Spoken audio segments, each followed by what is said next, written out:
perquè és el que vaig viure a casa de petit.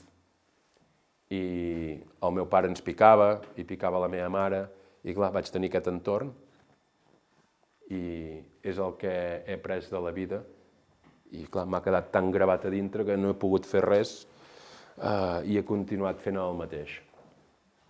Germà 1. Germà 2.